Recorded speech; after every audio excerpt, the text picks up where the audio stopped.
시작에 앞서 이번 포럼의 주관사인 한국콘텐츠진흥원 북경비즈니스센터의 윤호진 센터장님을 모시고 오늘 포럼에 참석해주신 귀빈분들을 환영하는 환영사를 듣도록 하겠습니다. 큰 박수로 환영해 주시기 바랍니다. 안녕하십니까. 저는 한국콘텐츠진흥원 북경비즈니스센터장 윤호진입니다. 바쁘신 가운데도 이렇게 시간을 내서 오늘 포럼에 참석해 주신 중국과 한국의 귀빈 여러분께 깊은 감사의 말씀을 드립니다. 2023 K 스토리 앤 코믹스 인 차이나의 시작을 알리는 첫 행사이기도 한 오늘 포럼의 제목은 한중 스토리 IP 포럼입니다. 사실 최근에는 웹툰 그리고 스토리 기반의 IP를 얼마나 잘 찾아내고 활용하느냐가 드라마나 영화의 흥행을 좌우하는 그런 척도가 되었습니다. 게임과 음악, 애니메이션과 캐릭터 분야도 마찬가지라고 생각합니다. 최근에 중국에는 젊은 세대를 중심으로 G번사라는 스토리 기반 엔터테인먼트 카페가 되게 인기를 끌고 있습니다. 영어로는 스크립트 킬이라고 하는데요. 사실 저도 알고는 있지만 이것이 중국만의 독특한 엔터테인먼트 문화다 정도로만 생각하고 있었습니다. 하지만 최근에 제가 어떤 행사에 가서 본 결과 이런 G번사와 몰입형 영상 콘텐츠가 결합되어서 경험을 하는 그런 것을 제가 직접 느꼈습니다. 그래서 G번사라는 대본, 스토리와 몰입형 영상이 합쳐지면서 10명 이내의 사람들이 2시간 정도의 엔터테인먼트를 즐기는 이런 새로운 문화는 중국만이 아니라 글로벌적으로도 상당히 인기를 끌 수 있는 모델이라고 생각을 합니다. 시대가 변하면 사람들의 문화 경험, 문화 이용 방식도 달라집니다. 최근 한국에는 영화 관람객 수가 많이 줄고 있다는 그런 우려 섞인 소식들이 전해집니다. 그 이유는 물론 히트작이 없어서이기도 하겠지만 과연 100명, 200명의 관객이 2시간 내외의 시간을 수동적으로 계속 지켜보는 이러한 방식의 한계이지도 않나 그런 생각이 듭니다. 새로운 발상과 협업이 필요한 시점입니다. 바로 이런 점에서 오늘 개최되는 한중 스토리 IP 포럼의 의의가 매우 크다고 생각합니다. 오늘 포럼에는 특히 중국 전매대학의 범소총 교수님과 SBS 차이나의 김영환 대표님이 매우 멋진 기조 강연을 준비했습니다. 그리고 2부에서는 양국의 전도 유명한 콘텐츠 기업 대표분들이 준비한 멋진 현장감 넘치는 발표도 준비되어 있습니다. 오늘 이 자리에 참석한 모든 분들이 이번 포럼에서 유익하고 소중한 경험을 가지게 되시기를 진심으로 바라겠습니다. 감사합니다. 첫 번째 기조 강연은 K-스토리와 G 브랜드라는 주제로 중국传媒大学戏剧映视学院范晓清 교수님을 모시도록 하겠습니다. 大家下午好，我是来自中国传媒大学的范晓清，非常感谢主办方的邀请，能让我今天呢跟大家有这个幸福的分享哈。大家看到我的这个今天的演讲主题呢是 K Story and G Brand 哈，顾名思义呢就是韩国故事和它的世界品牌的这个建立。那么我想呢，在座的各位都是非常了解韩国故事的朋友们哈，因为它的世界的这个知名度呢，毋庸置疑。同时呢，它也不是一蹴而就的，这30年来的过程的艰难呢，我想在很多的报道当中，大家都已经了解到了，因为有很多的创作者和媒体人在场，所以呢，我也不班门弄斧哈。那么大家看到我的这个中文的题目叫做《韩国故事的荣耀之路》，那么明眼人一下子就能看到我这个题目当中的小心机哈。大家知道这个 The Glory 黑暗荣耀是去年火爆全球的Netflix 上面最新的韩国故事的代表哈，所以呢，我今天呢也是借了这个 The Glory 的荣光来跟大家一起分享一下韩国故事是怎么一步一步的在这30多年的时间里长成了一个国际化的品牌，并且跟这个世界的观众沟通着它的韩国故事哈。首先呢，这个韩国故事之所以能够一而再的引发全球的关注，最重要的原因呢，就是因为它其中蕴含着鲜明的民族性和放之四海而皆准的世界性。因此呢，了解它和美国故事、和法国故事、和日本故事之间的差异和相似，以及它独一无二的既民族又世界、既大众又个性化的叙事美学，才能知道它为什么能够逆世界的潮流、异军突起的秘密，以及这些韩国故事的成就对其他国族叙事有哪些启示性的作用。首先一个小问题哈，那么我想知道在座的各位对于韩国故事的荧幕形象有哪些印象？首先让我们来看几个关键词有劳来看几个关键词哈。所以呢，我们看到它各种各样的类型，可以说是韩国故事的非常丰富的载体。其次呢，有名有姓的大师们，我想在座的各位都知道他们的名字，因为他们是韩国故事的海外名片其次呢，大家我想会有掌声哈。这个时候有特色纷呈的银幕形象代言人哈，无论是型男壮汉，还是这个耍宝阿姨和美艳小姐哈。总之呢，这其中肯定有一款是你的菜所以呢，由此可见，韩国故事呢，既有包罗万象的类型，更有让人敬仰的大师。同时呢，不拘一格的这种银幕的形象代言人呢，林林总总、方方面面，可以说呢，既多姿多彩又个性强烈。比如，我想大家都特别了解的，就是韩国故事当中有一类型的故事，可以说是它的代表，就是复仇故事，是吧？特别这个火爆激烈的复仇故事，无论是复仇专家朴赞郁的老男孩、小姐，还有最新的这个分手的决心，还是最近全球大火的《鱿鱼游戏》或者是《黑暗荣耀》等等哈。所以韩国故事的创作者们就好像一个复仇者联盟，总是用热烈而伤感的这种情绪，张弛有度地满足着观众的眼球和内心。评论家们常说，一个好的故事呢，往往有3个层次，观众可以从中得到情感的回应、情绪的关照和情怀的抒发。那么韩国故事之所以能够变着花样的不断吸引从本土到全球观众的目光，除了它能够给人情感、情绪、情怀的价值之外，还有刺激它不断翻新和产出的产业机制，以及适合电子时代的传播策略和多年如一日的政府对于文化的扶持政策等等。就像今天咱们的活动哈，政府机构搭台，行业唱戏，传媒队伍呢给这个加油也就是说呢，既要有文化，也要有将之国际产业化的能力。只有这样，才能将韩国故事世界化。所以在接下来的内容呢，我将分为以下的3个步骤来跟大家分享韩国故事成功的秘密。故事一直有，品牌不易成，破圈儿更难得。这是我的3个步骤哈。首先，我们来看故事一直有讲的是什么故事哈。有一句老话叫做“民族的便是世界的”。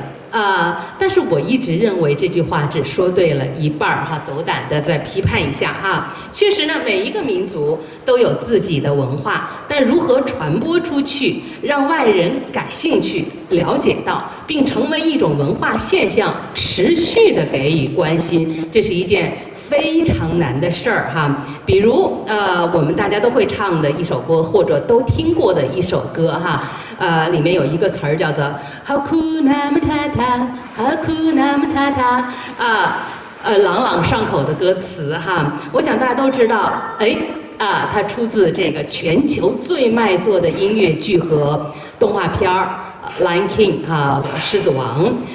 可是大家又有几位知道 Hakuna Matata 这个词儿呢，是一句斯瓦希里语，而斯瓦希里语呢，又是非洲这个使用最多的语言。我想在座的肯定有朋友们知道 Hakuna Matata 是什么意思。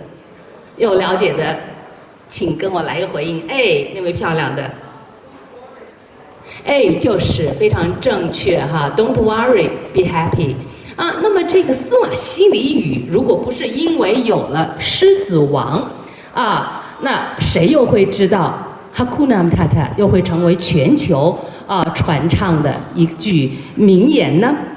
再比如，我们再来看一个案例哈，这部李沧东导演的《燃烧》，海报上这个性感的女孩的身体姿势被称为 Great Hunger。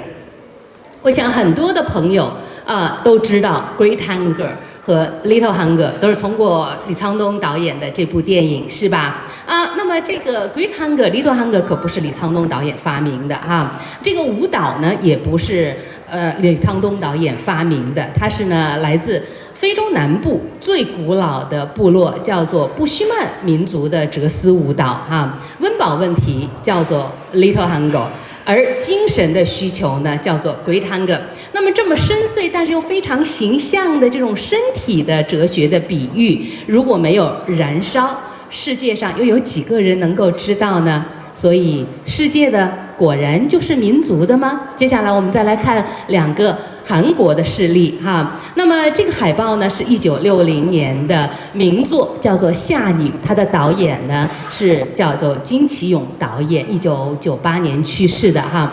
那么《夏女》这个电影呢，在90年代末，也就是在97年的时候被重新发现，成为世界名作。那么金其勇导演呢，都是被世界知名的奉俊昊导演和朴赞郁导演被奉为先师的大导演，而且2010年有了这个同名的改编作品《夏女》，还有2019年的致敬之作《寄生虫》，他们都在世界上引发影迷的关注，都在戛纳进入到了决赛圈，而且呢，他们继承的都是1960年《夏女》所探讨的阶级和欲望的主题。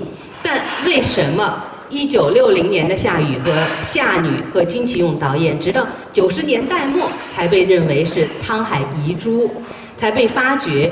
故事依然是那个故事，人也依然是那个人，为什么隔了这么多年才又被重新照明，才又被追认为是大师以及不朽的名作呢？那么我再举一个例子哈，这个汤唯和朴海日主演的《分手的决心》，我想在座的各位都看过哈，但是又有谁知道《分手的决心》的 motif 来自哪里呢？有知道的吗？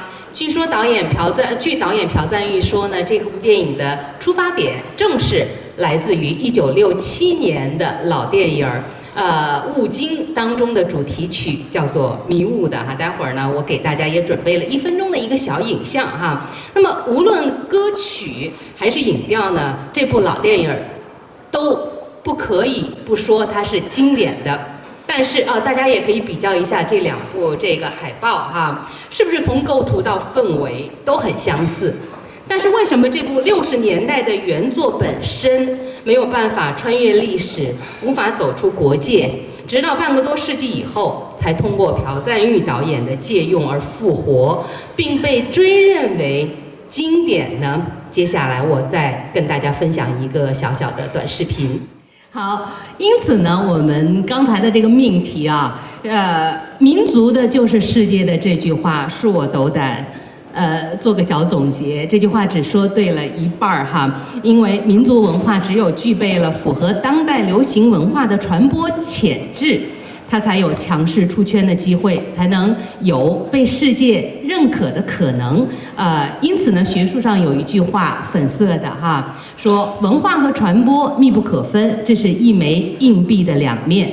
简而言之，就是只有独特的文化和普遍的传播手段相结合，才能成为金币，才具有市场流通的价值。我把它通俗化了啊。所以呢，故事一直有，但并非所有民族的经典的故事都具有世界传播的潜能和可行性。换句话说呢，像《鱿鱼游戏》《分手的决心》《寄生虫》这样的韩国故事，为何能够有效地破圈、破地域？最重要的原因就是它们的特性和共性的精妙调和。包括艺术的个性和商业的共性、民族的特性和世界的共性，这些都被说故事的人非常调配到位。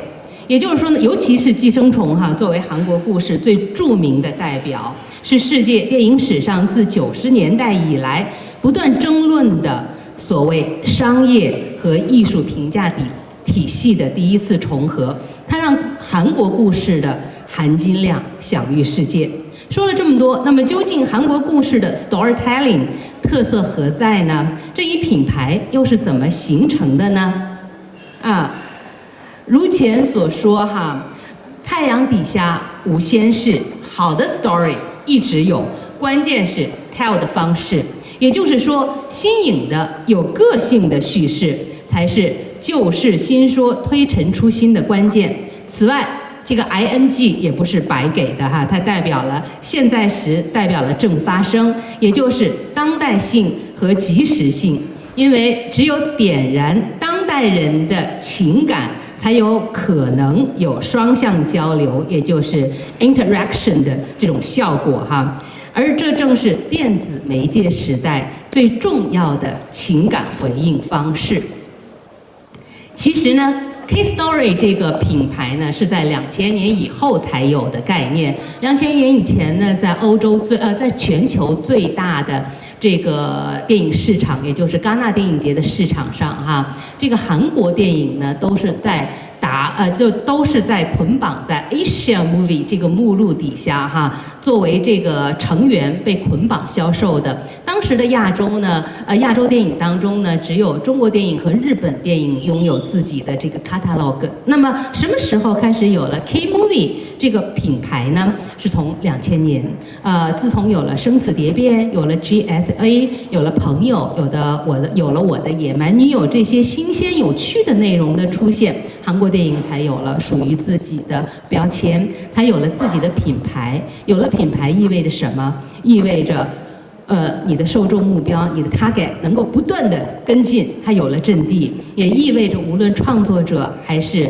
故事都有了持续的推陈出新的那种延续性。所以呢，要说到韩国故事的特性，就必须提及历史。寻访过去是为了激活未来。我们不是中国有一个著名的笑话，叫做每日3省吾身从哪儿来到哪儿去要去向哪里这个历史和我们个人都是一样的所以这一部分呢，我主要分为寻访过去是为了激活未来这一部分呢，我主要分为3个部分，3个关键词：五方杂处是它糅杂的美学渊源；柳暗花明是它的历史，是它韩国电影不认输，在挫折中成功的最重要的原因，历史原因。那么最终呢，它形成了它的现代美学，也就是我们经常说的韩棒，韩国秘方左右逢源，这也是实际的左手举起了荣誉，右手举起了 money。所以呢，要说到这个韩国的特性，第一个特点叫做五方杂处我们请翻篇是从1919年开始讲故事的1919年大家知道是中国的这个五四运动之年，那么韩国故事确实开始的比较晚，1919年才有了它的第一部电影的诞生当然呢，那个时候呢，韩国已经可以说韩半岛已经失去了它的国家，它是在这个日本殖民地的统治之下，所以呢，国之不国呢，还有自己的特点呢。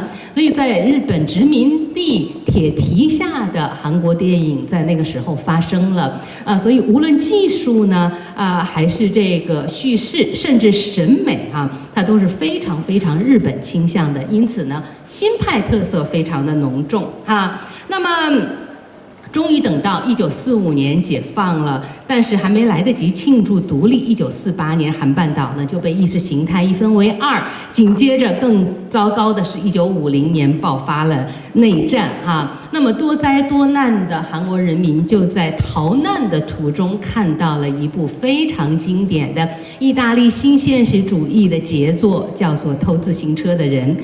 在这个逃难路上，当然有很多的这个艺术青年他们欢呼，哎，在逃难路上欢呼哈，没想到同样的在战争遗迹上拍摄的这部一穷二白的电影，具有那么让人震撼的美学和情感的这个反射波哈，所以呢，让逃难路上的艺术青年们大受震撼，并且感同身受，记忆非常的深刻哈。那么1953年朝鲜战争结束，民主富强的美国梦被置换成了韩国梦，因此呢，洋车、洋房、洋服成了梦想生活的具体的荧幕形象，甚至 Miss Pa 这个名字呢，也成了战后韩国电影中经久不衰的一个女主角们的代名词 ，Miss Pa 哈，姓朴的小姐。所以模仿好莱坞类型片的经典叙事风格，成了60年代韩国电影文艺复兴的底色。后来呢，70、80年代随着军事独裁统治的日益的加剧，所以呢，韩国电影业进入到了暗黑期。那么80年代开始有了风起云涌的民主化斗争。法国和德国文化院的放映的欧洲艺术电影成了那一代文艺青年，也就是在大学生的文艺青年的影音教科书。而市场上当时正流行香港功夫片儿再次成了亚洲梦的银幕寄托和差异化审美的体现。那么同时呢，写实主义为底色的韩国电影的这个新浪潮也开始成为80、90年代精英电影人的追求。可以说呢，那个年代呢，普通影迷大众文化、精英意识都是各有各的阵地。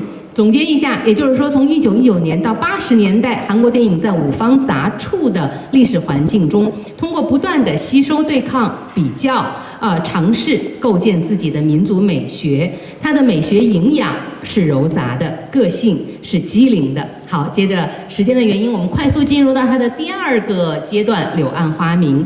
那么柳暗花明的这个历史阶段呢，是从1988年开始的，因为刚才我们结束1987年哈。那么1988，我想在座的朋友们都看过一个非常经典的韩国电视剧，叫做《请回答1988》，哎，就是那个1988。老一点的朋友们肯定听过《Hand in Hand》这首歌哈，是《Hand in Hand》，就是那年汉城奥运会的主题歌。那么这首歌唱响全世界的同时呢，也让首尔的繁华让历史让那个世界了解到。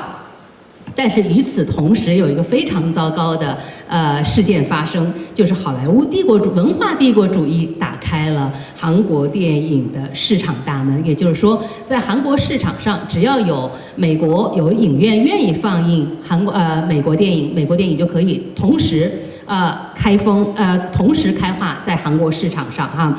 紧接着呢，1989年柏林墙倒塌，冷战结束 ，Global 的时代到来了。Global 时代那么好莱坞的文化帝国主义在全球畅通无阻，甚至呢众多历史电影文化悠久的欧洲国家，比如呢英国、德国、意大利、北欧等等，都被好莱坞抢走了市场和荣耀。毫无准备的韩国电影自然一败涂地。To be or not to be, this is the question。这不是我说的，这是哈姆雷特说的。所以眼看韩国电影呢就要被扼杀在襁褓当中，因此做出可以跟好莱坞分庭抗礼的内容，抢回本土观众，是时代对韩国电影人的要求。但是要对抗好莱坞，就得既要有流行文化的时髦卖相，也要有能够好莱坞无法替代的本土化情感，未及谈何容易。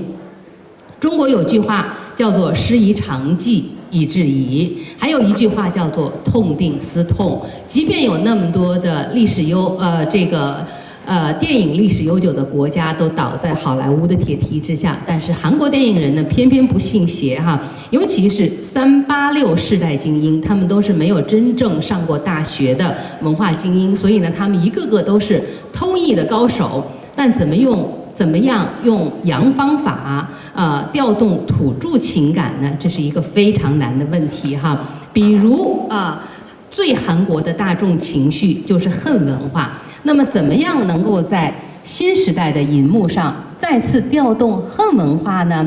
以往的这个恨文化的表达都是痴男怨女哭哭啼啼，就像韩国的历史名篇《미워도다시한번》，恨也再来一次哈，1、2、3、4、5可以说赚的盆满钵饭，到处都是哭哭啼啼的这个痴男怨女哈。但是米沃德塔西安本这样的恨文化已经过时了，不是情感过时了，而是情感表达的方式过时了。所以呢，因为它已经不属于国际化时代的审美了。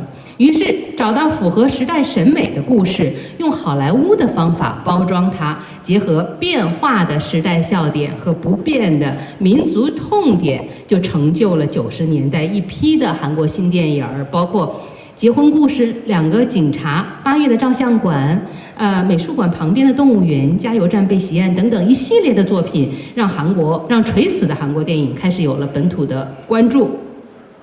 后来又有了《生死蝶变》、JSA 等，韩国故事具备了真正的韩国精神，银幕上的民族正体性被发现，独一无二的韩国品牌从此树立了起来。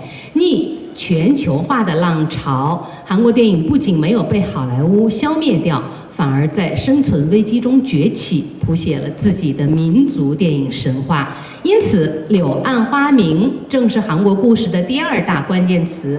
它显示了韩国电影在挫折中崛起的能力，也具备了抗压不言败的强烈个性。接下来我们来看第3个关键词：左右逢源。21世纪以后呢，有了民族品牌的韩国电影也迈进了新世纪。林权泽、李沧东、朴赞玉、金基德等大导演在海外获奖不断，太极旗飘扬、石尾岛等千万观众的大片儿，令韩国故事的产业格局更加开阔。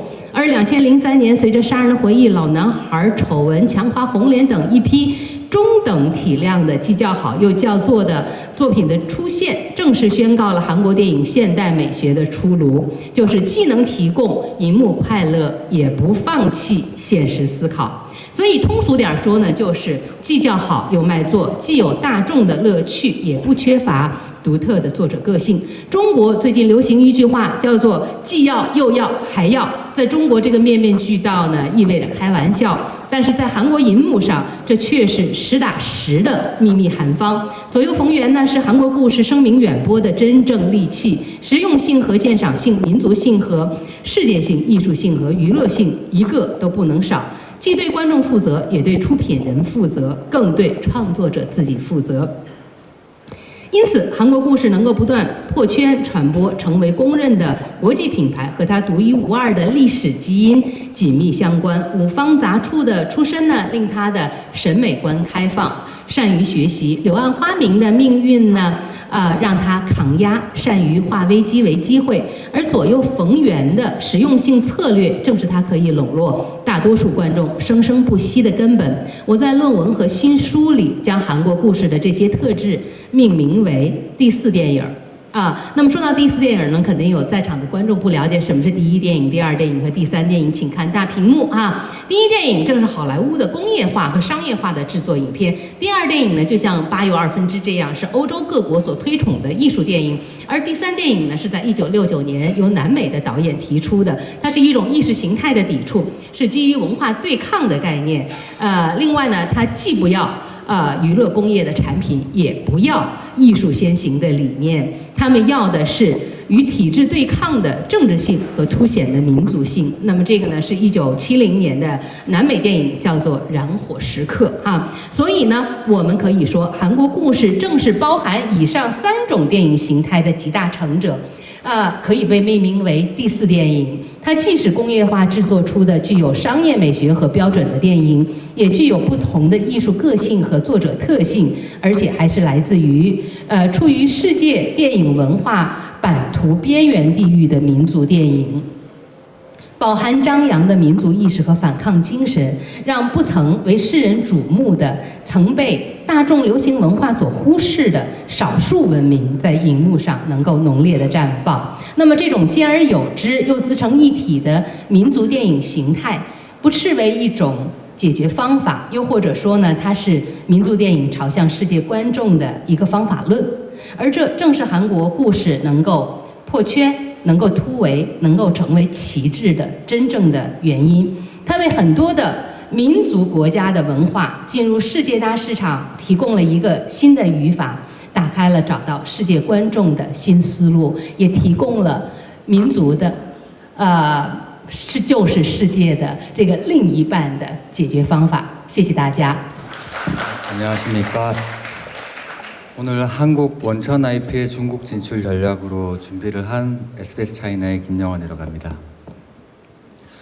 저는 이제 SBS에서 2005년부터 영상 콘텐츠의 해외 수출을 담당했습니다. 이제 주요 담당 지역은 동남아, 유럽, 중국이었습니다. 비록 제가 웹툰과 웹소설의 전문가는 아니지만은 제가 중국에서 일을 하면서 알게 되고 느낀 것들을 오늘 여러분과 공유하고자 합니다. 사실 이게 강연이지만은 여기 한국에서 오신 분들이 많고 대부분 회사에 소속되어 있기 때문에 사실 그걸 고려해서 제가 말뿐만이 아니라 좀 자료로서도 조금이라도 쓸모가 있도록 신경을 썼습니다. 그래서 슬라이드가 좀 많은데 데이터 위주로 작성된 부분은 빠르게 넘어가도록 하겠습니다. 그럼 시작하겠습니다. 먼저 중국에서의 한국 영상 콘텐츠 현황을 간단하게 살펴보도록 하겠습니다.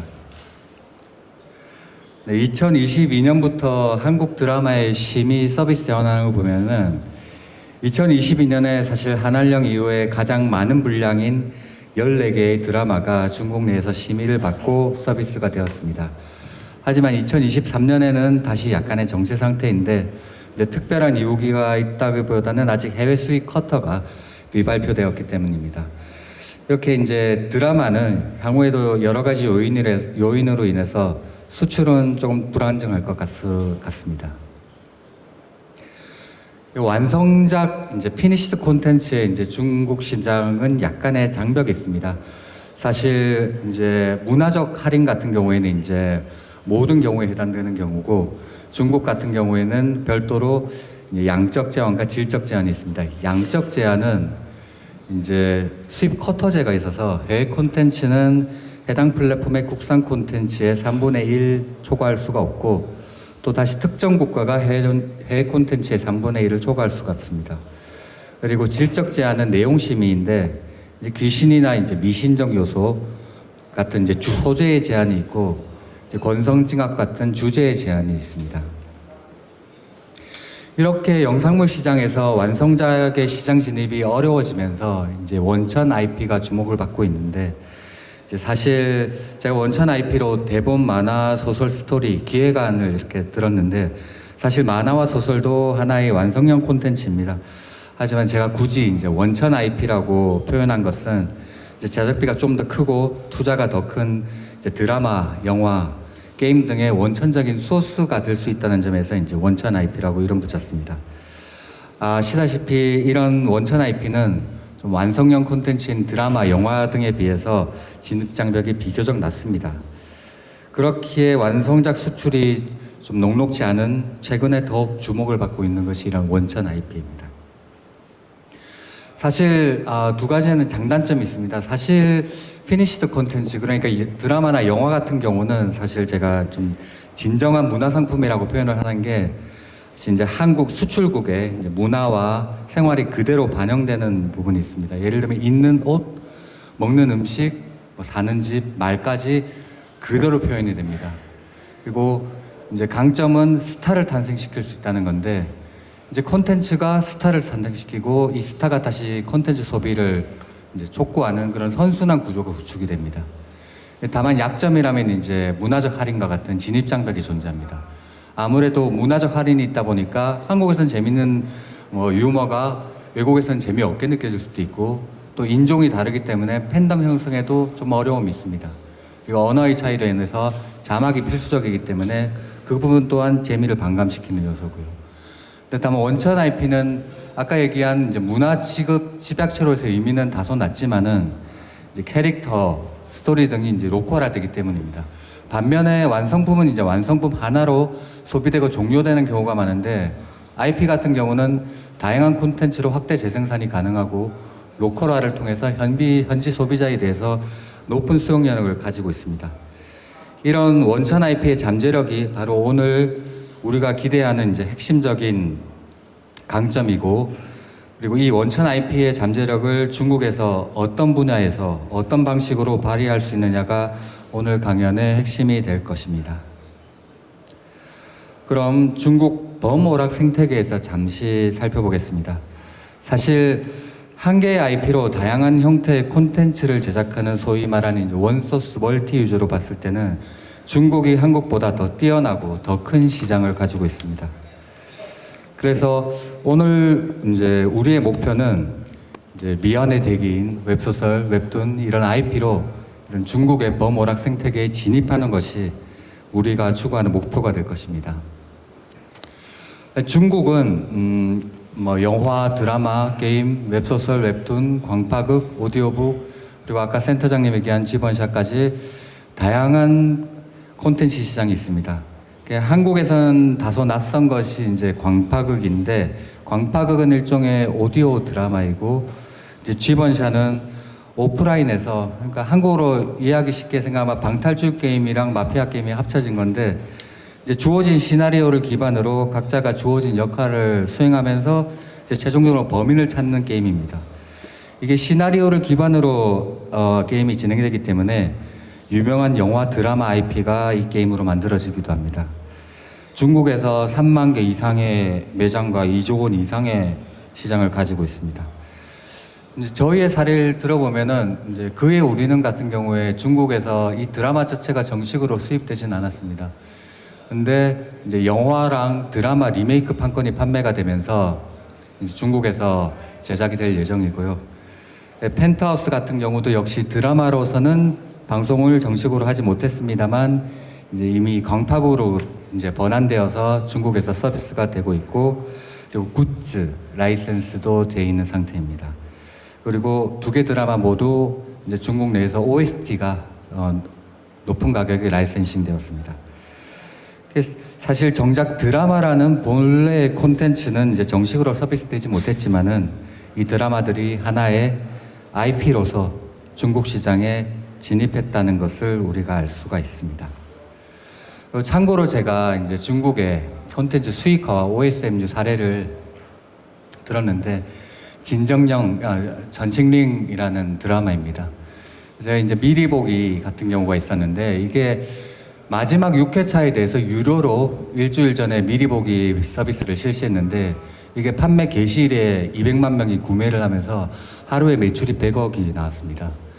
제가 사실 미리 보기는 OSMU가 아닌데 이걸 이야기를 한 이유가 중국이 얼마나 이렇게 수익화에 대해서 얼마나 고민과 적극적인 시도를 하는지를 보여주기 위해서 이 사례를 들었습니다. 사실 수익화라는 측면에서는 사실 오히려 중국이 한국보다 더 적극적이고 오히려 한국이 좀 더 보수적이라고 생각합니다. 사실 이 미리 보기가 크게 화제가 되었던 이유는 예를 들면 넷플릭스로 이제 정액제를 월 정액으로 내고 있지만은 특정 드라마를 미리 보기 위해서 별도로 돈을 지불하는 그런 방식이라서 사실 현지에서도 굉장히 좀 논란이 되었었습니다. 그리고 음원 수익이 약 46억 원을 매출을 냈고 스피노프로 다른 배우들이 출연했지만 이제 이 진정령 스피노프로 웹 영화가 만들어져서 역시 또 40억 원대의 매출을 기록한 바 있습니다. 그리고 진정령 콘서트가 이제 개최가 돼서 오프라인과 온라인으로 다 서비스가 되었는데 온라인에서 300만 명이 시청하면서 추정 수입이 200억 이상으로 추정되었고 팬미팅 그리고 MD 상품도 제작이 되었습니다.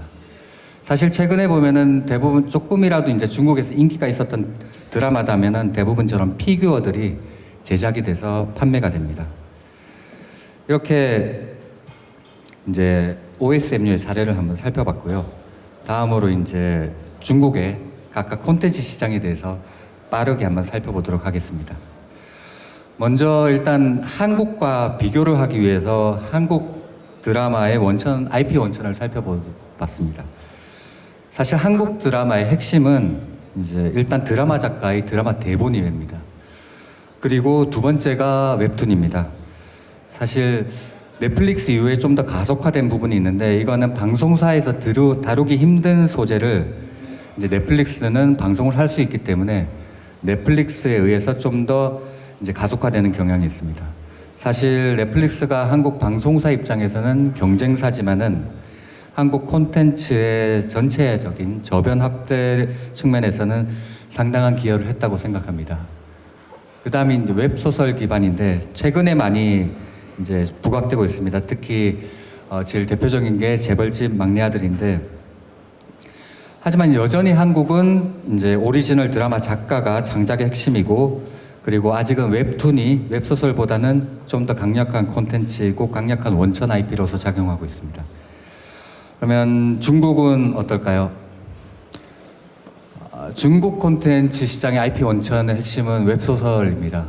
밑에 쓰여진 이제 중국 글자가 왕원 IP 다통 판 윌러 성타일린이라고 돼 있고, 왕원 IP影响力지시 코다라고 돼 있는데, 이제 해석하면은 인터넷 문학 IP가 중국의 범오락 생태계를 관통하고 인터넷 문학 IP의 영향력이 지속적으로 확대되고 있다는 의미입니다.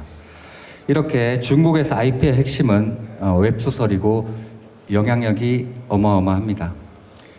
시장 규모를 봤을 때도 2020년에 이제 한국 돈으로 5조 상당이 되고, 그리고 사용자도 4억 6천 명에 다다릅니다. 한국은 지하철에서 웹툰을 보는 사람이 많다면은 중국은 압도적으로 웹소설을 보는 사람들이 많습니다. 그래서 마찬가지 작가의 연소득도 굉장히 많습니다. 한국에 비해서. 이제 1위 같은 경우에는 200억이 넘고 2위도 100억이 넘습니다. 참고로 둘 다 판타지 작가이고 두 작품 모두 다 게임화되었다는 특징이 있습니다. 그리고 주요한 웹소설 플랫폼을 보면은 이제 왼쪽에 있는 게 이제 플랫폼 이름이고, 두 번째가 회사, 세 번째가 그 플랫폼의 특성입니다.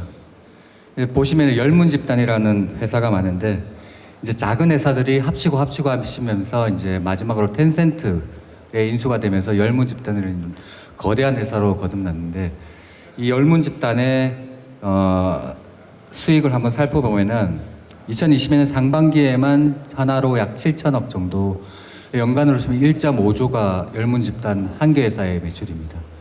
그리고 비중을 살펴볼 때도 이제 열문집단 플랫폼에서 나오는 매출이 43%, 그리고 판권 매출이 역시 거의 43%입니다. 이 이야기는 뭐냐면은 웹소설 본연의 매출도 크지만은 이 IP의 라이센스 매출이 거의 비슷하게 나온다는 걸 의미합니다. 즉, 그만큼 IP가 다양한 형태의 콘텐츠로 재탄생했다는 의미입니다. 이 판 윌러 성타일린을 사례를 한번 보면은 산성산스 스리 다와라는 이제 웹소설이 있습니다. 2008년에 처음에 소설로 나오고 2016년에 만화로 나왔습니다. 그 다음에 드라마로 나오고 영화로 나왔습니다. 택정기 같은 경우는 14년에 소설, 15년에 연극, 그리고 15년에 애니메이션, 17년에 드라마, 17년에 다시 게임으로 나왔습니다.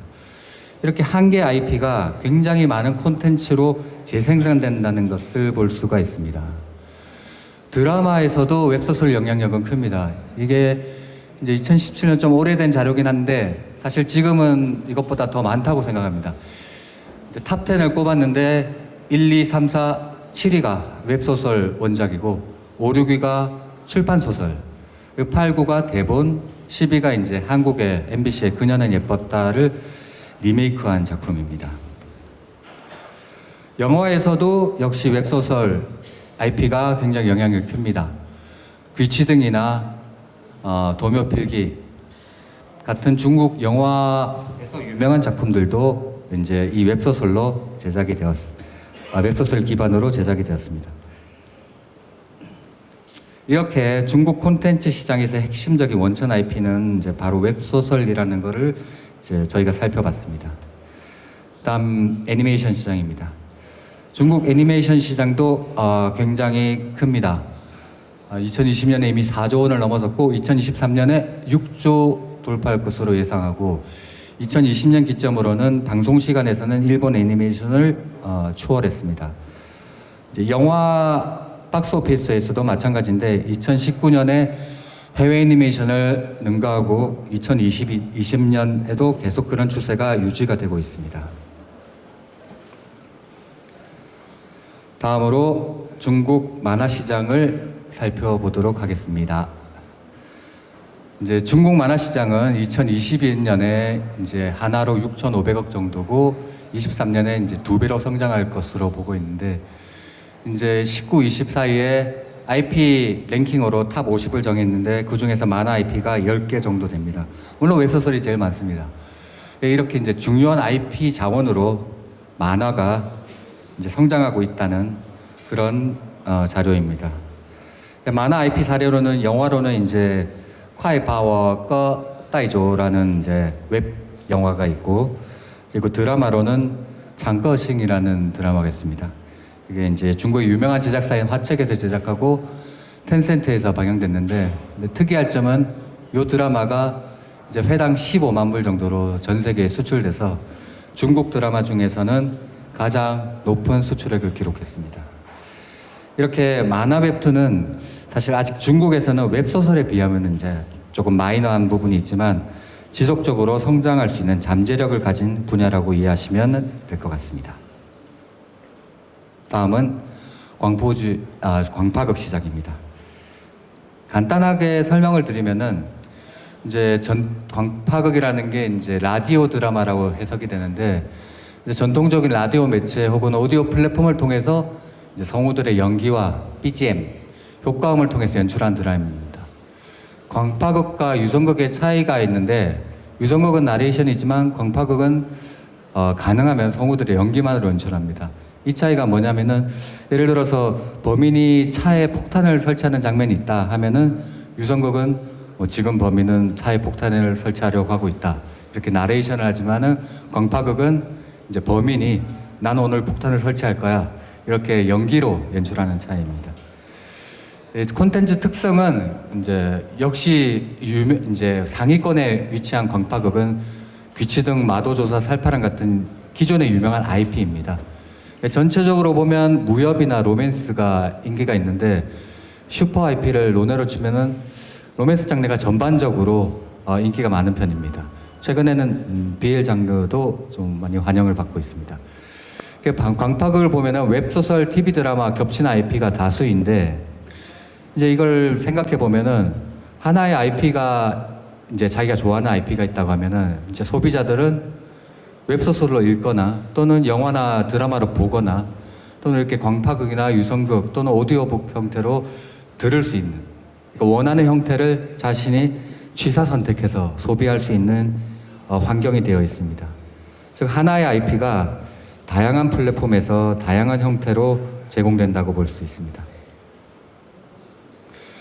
전체 오디오 시장 콘텐츠 규모도 이제 하나로 2.5조 정도로 크고, 광파극의 비중도 계속 갈수록 증가하고 있는 추세입니다. 간단히 주요한 플랫폼을 이름만 한번 얘기해 보면은 이제 시말라야라는 이제 플랫폼이 제일 유명하고, 그 외에 이제 칭팅, 리즈, 지어 같은, 그리고 만보, 마월, 란런 같은 이제 플랫폼이 있습니다. 여기 이제 PGC라는 이제 단어들이 보이는데, 저희가 이제 UGC는 다 아는데 중국에서는 이제 PGC가 이제 프로페셔널 제너레이티드 컨텐츠라고, 이제 유튜브에서도 저희가 개인이 올리는 컨텐츠가 있는가 하면은 이제 숏폼 드라마처럼 기업들이 전문적으로 만들어서 올리는 콘텐츠가 있지 않습니까? 이제 그런 거를 PGC라고 얘기를 합니다. 다음으로 중국 영화 시장을 또 간략하게 보겠습니다. 대략 10조 원대 시장입니다. 이 북미하고 이제 1, 2위를 다투고 있는데, 참고로 한국은 이제 일본에 이어서 이제 4, 5등 정도 하고 있는 2조 원대 시장입니다. 영국, 프랑스, 인도 등과 비슷한 규모인데, 이제 중국 같은 경우에는 이제 2021년에 9조 원 시장으로 올라서면서 이제 코로나 위기를 거의 극복을 했고, 이제 2021년에 전 세계 박스오피스 매출 점유율이 30%가 되어서 북미 시장도 초월할 거라 이렇게 예상을 했습니다. 한국하고 조금 시장이 비슷합니다. 국산 영화가 영향이 굉장히 큽니다. 이제 수량을 봤을 때도 87%를 점유하고 있고, 박스오피스 매출을 봤을 때도 84.8%를 점유하고 있습니다. 그만큼 국산 영화의 영향력이 큰 시장입니다. 참고로 역대 박스오피스를 정리했는데, 보시면은 장르를 보시면은 역사 액션, 코미디, 애니메이션, 뭐 SF, 미스터리, 추리 액션, 역사, SF, 범죄 액션 이런 식으로 장르 스펙트럼이 꽤 넓습니다. 제가 느끼기에는 한국보다 더 넓습니다. 그리고 박스 오피스를 보시면은 한 개 영화가 57억 위안이 되는데 그럼 한국 돈으로 1조 정도가 됩니다. 한국에서 박스 오피스 1위가 극한 직업인데 물론 관객 수는 명량이 더 많지만 좀 단체 관람이 많아서 그런지 이제 매출은 높지 않습니다. 1,400인 걸 비교하면은 사실 한 개의 컨텐츠가 벌을 수 있는 규모가 굉장히 크다는 걸 알 수가 있습니다. 이렇게 중국은 이제 영화에 있어서는 거의 북미 시장과 그러니까 미국과 캐나다를 합친 북미 시장과 거의 유사한 시장 규모를 가지고 있다 이렇게 알 수 있습니다. 다음으로 추천 IP 장르에 대해서 말씀드리겠습니다. 이건 제가 개인적으로 추천드리는 것은 아니고 중국의 콘텐츠 전문 기관에서 조사해서 추천한 자료입니다. 첫 번째는 미식 장르입니다. 이게 예전에 저희 이제 대장금도 크게 성공을 했고 최근에는 이제 샹스라고 이제 라는 드라마도 중국 내에서 성공한 바가 있습니다. 심야 식당도 물론 중국에서 굉장히 유명한 IP입니다. 사실 미식은 거의 대부분 사람들이 환영할 만한 소재고 이제 다만 좀 만들기가 어려웠다는 그런 부분이 있죠. 다음 추천 장르는 SF입니다. 아까 보셨던 분들께도 있을지 모르겠지만은 역대 랭킹에서 2개가 포함된 유랑지구 이게 크게 성공을 거뒀고 그리고 최근에 조석 작가가 만든 이제 웹툰인 문유도 이제 독행월구라는 영화로 만들어져서 크게 성공을 했습니다. 사실 저는 이게 이제 한국과의 가장 큰 차이라고 생각을 합니다. 이제 중국은 SF에 대한 이제 커환에 대한 수용력이 높습니다. 적어도 한국에서 웹툰을 즐겨보는 편이라서 이제 문유를 봤는데 이게 영화화 될 거라고는 이제 상상을 못했는데 중국이 그걸 해냈고 꽤나 괜찮게 만들었다고 생각합니다. 사실 중국은 CG 강국입니다. 이제 CG를 잘 만든다는 뜻도 있지만은 이제 시청자 수용력이 굉장히 높습니다. 우리가 일상적으로 TV에서 볼 수 있는 드라마에도 CG가 많이 들어갑니다. 이제 선엽이라는 시엔샤라는 장르 때문인데요. 좀 나이가 드신 분들은 이제 옛날 홍콩 영화를 생각하셔도 될 것 같습니다. 예를 들면 신선이라든가 요괴라든가 도술 같은 그런 것들이 많이 등장하기 때문에 CD가 많이 들어갑니다. 그래서 시청자들도 CG에 굉장히 친숙한 편입니다. 반면에 한국은 CG에 대해서 좀 엄격하다고 할까 아니면 좀 예민하다고 할까 낯설다고 할까 그런 편입니다. 그래서 SF나 판타지가 잘 안 됩니다. 최근에 개봉한 이제 더문 같은 경우도 흥행이 그다지 잘 되지가 않았고요. 하지만 중국은 이제 유랑지구 같은 경우도 있고 SF나 판타지에 대한 수용력이 굉장히 높은 편입니다. 그 다음 추천 장르는 로맨스입니다. 이건 영원한 경쟁력을 가진 이제 장르라고 볼 수 있는데 사실 박스 오피스 이제 탑 10에는 들지 못하더라도 기본적으로 좀 만들면은 실패는 안 한다. 약간 이런 인식이 있는 기본적인 수요가 있는 장르입니다. 다음으로 추천하는 장르가 추리인데 이것도 한국하고 조금 다른 편입니다. 중국은 좀 모험이나 추리에 대한 이제 선호도가 높은 편입니다. 아까 얘기한 G번샤도 기본적으로는 추리에 대한 이야기고 이제 오른쪽에 있는 이제 예능 순위도 추리에 대한 프로그램이 2개가 있습니다. 한국은 사실 범죄, 액션, 스릴러 장르가 메인이고 모험, 추리라고 하면은 조선 명탐정 정도밖에 잘 안 떠오르는데 중국은 모험이나 추리에 대한 선호가 굉장히 높습니다. 여기 적혀 있는 당인과 탐한 외에도 도묘필기라든가 귀치등 같은 중국의 전설이나 역사와 관련된 모험 추리 영화가 굉장히 환영을 받고 있습니다. 다음 추천 장르는 스릴러입니다. 원래는 많지 않았습니다. 근데 이제 드라마 쪽에서는 2020년에 아이치의 미우지창이라는 이제 시리즈가 있었습니다. 이제 스릴러에 관련된 드라마들 연속 방영했는데 위기쯤으로 스릴러 작품에 대한 호평과 수요가 많이 올라갔습니다. 저희 옛날에 이제 김은희 작가가 처음 이제 사인 같은 드라마를 만들기 시작했을 때의 현상하고 비슷합니다. 이제 원래는 사실 많지 않았던 게 이게 스릴러를 다루다 보면은 이제 범죄가 따라오게 되고 그러면 서사 과정에서 사회의 어두운 면이 부각됩니다. 그래서 건전하지 않은 요소들이 많다는 점에서 이제 조금 민감한 편인데 사실 이 건전성이라는 것이 중국에선 좀 중요한 지표입니다. 예를 들어서 저희가 꽃보다 남자 이제 F4 다들 아실 텐데 이게 원래는 이제 고등학교가 배경인데 이게 일본이나 한국 같은 건 다 고등학교가 배경이었는데 이제 중국에서는 고등학생이 무리지어 다니고 연애를 하는 게 건전하지 않다고 해서 이제 대학생으로 배경을 바꾼 것도 그런 이유입니다. 그 기준이 이제 조금씩 완화되면서 2020년부터 우수한 스릴러 작품들이 쏟아지고 중국 내에서도 많은 호평을 받고 있습니다. 다음은 이제 비춘천 장르입니다.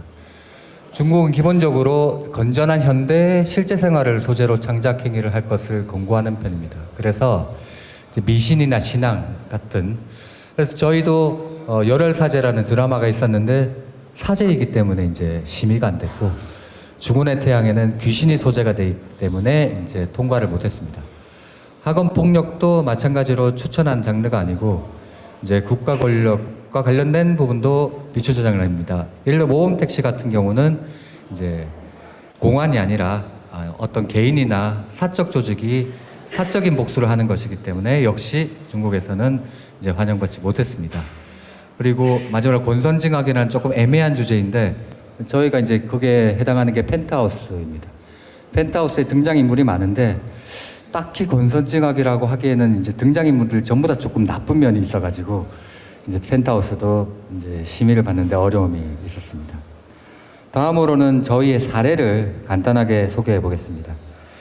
저희도 이제 SBS 콘텐츠 허브에서 NC의 이제 버프툰과 같이 글로벌 웹툰 스타 오디션이라고 해서 따로 이제 영상화 대상이라는 걸 만들어 가지고 드라마 하기에 좀 더 적합한 웹툰 IP를 발굴하고자 노력하였습니다.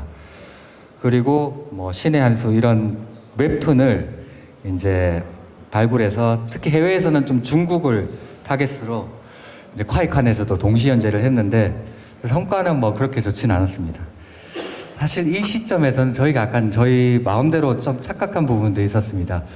뭐냐면은 사실 한국에서 당시에 웹툰 IP가 워낙 각광을 받고 드라마화가 많이 되다 보니까 중국에서도 당연히 한국처럼 웹툰으로 시작하면 되지 않나 이렇게 생각을 했는데 알고 보니까 이제 웹소설이 좀 더 영향력이 컸고 한국에서는 웹툰에서 시작해서 드라마화되는 케이스가 많았는데 중국에서는 그렇게 많지는 않았습니다.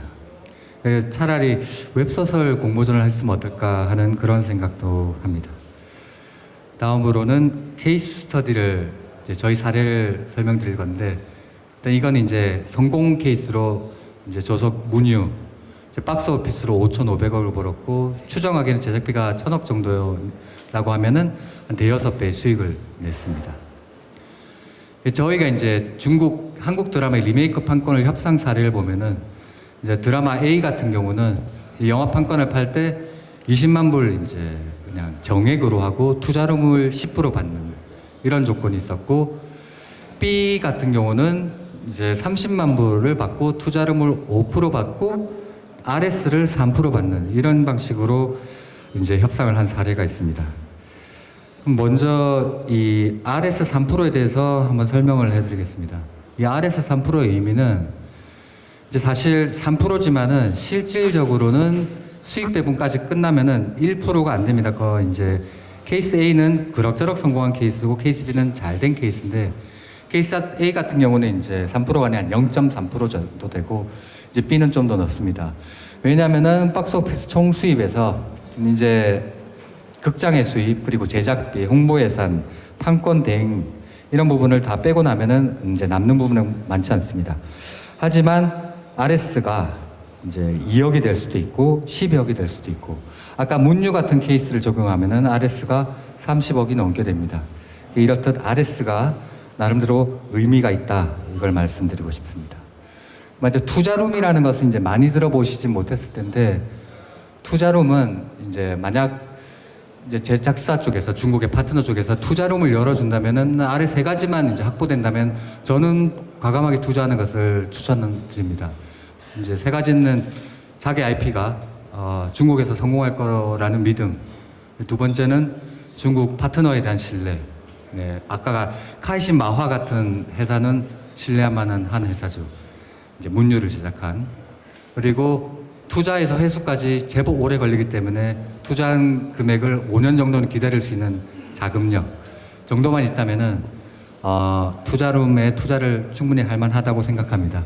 왜냐하면 초기 투자는 일종의 특혜입니다. 왜냐하면은 초기 투자는 저희가 100만 원을 넣어서 10%를 얻을 수 있다면은 후발 투자자들은 100만 원을 넣어도 5%나 3%밖에 못 받는 경우도 지분을 많기 때문입니다.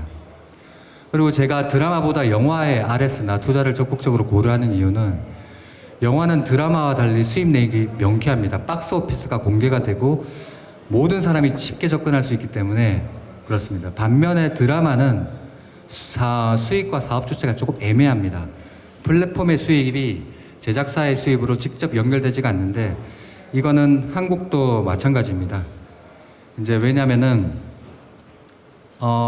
저희도 이제 방송사에서 제작사한테 드라마를 받지만은 해외 판매 수입이나 BOD 수입은 쉐어를 하더라도 광고 수익은 쉐어를 안 합니다. 왜냐하면은 S급 콘텐츠에 광고가 붙으면은 저희가 패키지 판매를 합니다.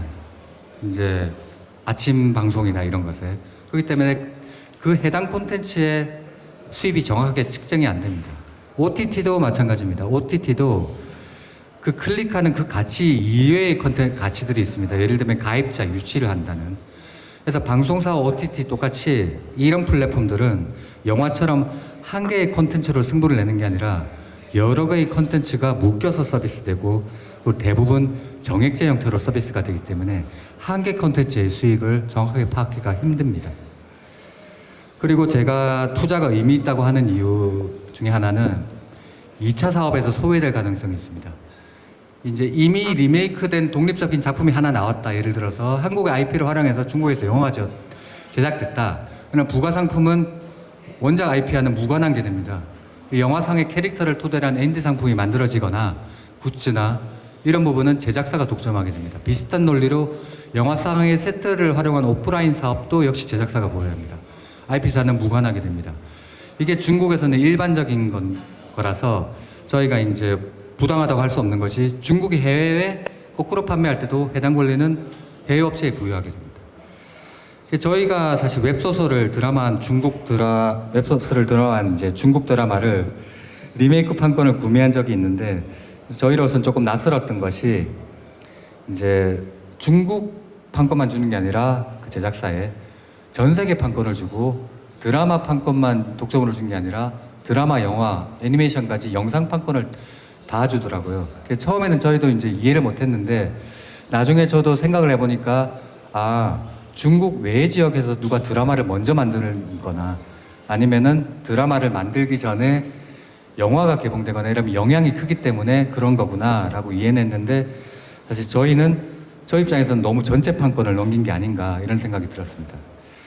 이렇게 판권이 통으로 넘어나가는 경우가 많다고 보니까 중국 업체에서 이제 한국의 IP를 구매할 때도 전제 권리를 요구하는 경우가 많습니다. 예를 들면 웹소설이나 만화를 사지만 드라마, 영화, 게임까지 전체 판권을 요구하는 경우가 있는데 가급적이면은 이제 개별 판권으로 판매를 하고 불가피하다면은 RS 조항을 명기하는 것을 추천드립니다. 마지막으로 이제 유통 전략 말씀드리는데 사실 특별한 방법은 전략은 없습니다. 왜냐면 일단은 한국에서 잘 되는 게 일단 제일 중요합니다. 왜냐면은 대부분의 이제 콘텐츠 제작사가 한국의 영화, 드라마, 웹툰까지는 스크리닝을 합니다. 아직 웹소설까지는 스크리닝을 안 하지만 네이버 웹툰이나 이제 카카오 만화 정도는 스크리닝을 합니다. 그 다음 방안이 이제 적극적으로 피칭을 하는 건데 참고로 한국의 영화를 리메이크한 중국 영화 순위를 보면은 제일 잘 된 게 슬픔보다 더 슬픈 이야기라고 한국 사람들은 거의 아는 사람이 없는 영화입니다. 이렇게 한국 시장에서는 외면받아도 중국 시장에서는 환영받을 가능성이 존재를 합니다. 왜냐하면 이미 큰 성공을 거둔 작품 같은 경우는 이제 이미 본 게 많기 때문에 오히려 리스크가 상승하는 경우가 많습니다. 이미 결말을 인지하고 있고 리메이크작에 대한 기대가 항상 높아지고 그러다 보니까 플러스 알파에 대한 압박이 많습니다. 이러한 부분에서는 이제 오히려 웹소설, 웹툰 같은 원천 IP가 훨씬 더 경쟁력을 가지고 있다고 볼 수 있습니다. 그래서 적극적으로 피칭을 함으로써 한국에서 실패한 거나 낮은 네임밸류를 충분히 보완할 수 있다고 봅니다. 드라마 같은 경우도 이제 쭉 살펴보면은, 연도별로 살펴보면은 이제 플롯 자체가 우수한 드라마들이 많이 성공을 했고, 리메이크 추세를 보면은 갈수록 줄어드는 걸 볼 수 있습니다. 이게 왜냐면은 아까와 같은 이제 리메이크작에 대한 눈높이도 크고 또 한한령의 영향도 있어서 한국 원작인지 좀 알기 힘든 작품을 원하기도 하는 부분도 있습니다. 그래서 아예 알려지지 않거나 또는 기획 단계의 작품에 대한 수요도 많이 존재합니다. 이렇게 이제 이미 드라마화 되거나 영화화된 모두가 알고 있는 IP보다는 덜 알려진 이제 원천 IP에 대한 수요가 갈수록 높아지고 있는데 사실 거래가 쉽진 않습니다. 저희도 이제 드라마화 되지 않은 그런 기획안 몇 개를 들고 회사를 여러 군데 찾아다닌 적이 있는데 사실 중국 제작사의 이런 다양한 기호를 맞추기는 좀 많이 부족했습니다. 왜냐하면은 그 제작사의 다양한 기호를 충족할 만큼 저희가 수백 개의 IP를 보유한 게 아니니까요. 중국의 제작사도 많고 한국의 IP 회사도 많습니다. 제 생각엔 사실 좀 더 백화점처럼 고객과 상품을 한 군데에 모을 필요성이 있다고 생각합니다. 이런 면에서 콘텐츠진흥원의 이런 행사가 의미가 있고 앞으로 콘텐츠진흥원이 더 큰 역할을 해주실 거라고 기대해 마지 않습니다. 마지막으로 한 말씀 드리면서 오늘 강연을 마치겠습니다. 이제 최근에 양국 간의 이제 IP 구매가 활발히 진행되고 있습니다. 이제 한국 IP를 기반한 중국 드라마도 지속적으로 제작이 되고 있고 반대로 중국 IP에 기반한 한국 영상 콘텐츠도 많이 증가하고 있습니다. 타이즈 페이성지지 같은 경우는 이제 JTBC에서 철인왕후라는 이름으로 이제 많은 호응을 얻었고 그리고 지진천의 이제 전모더 전샹 같은 경우는 이제 한석규가 주연한 아침이 밝아올 때까지라는 드라마로 촬영이 진행 중에 있습니다. 그리고 망고에서 방송된 카이도안이나 자이부야 허니쭈어 벙이오 같은 두 작품은 이제 제가 직접 구매를 해서 이제 SBS에서 각색 작업을 진행하고 있습니다. 이와 같은 교류는 각 국가의 시장에 이제 기존에 없던 새로운 창의성을 불어넣고 상호 발전할 수 있는 기회를 제공한다고 믿습니다.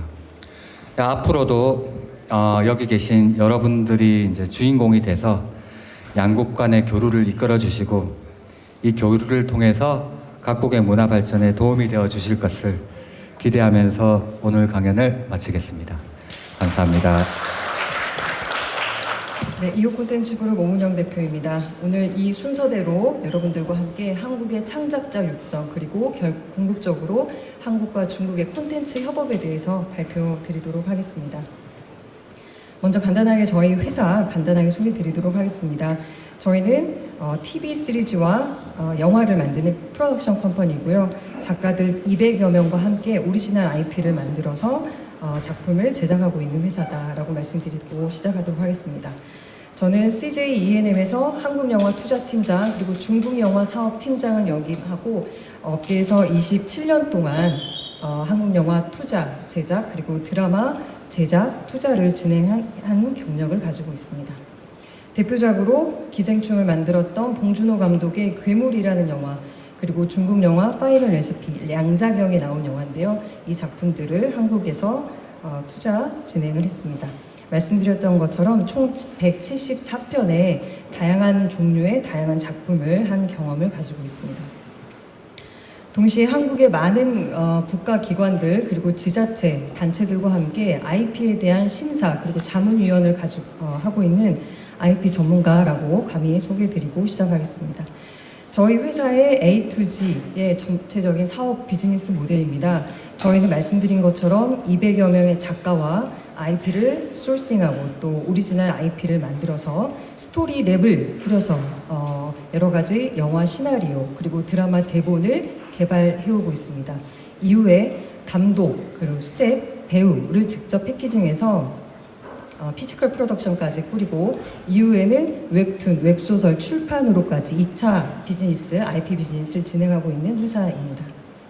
저희는 현재 배우들 그리고 아티스트 그리고 다양한 영화 투자사 그리고 방송사 그리고 다양한 회사들과의 협업으로 파트너십을 진행하고 있습니다.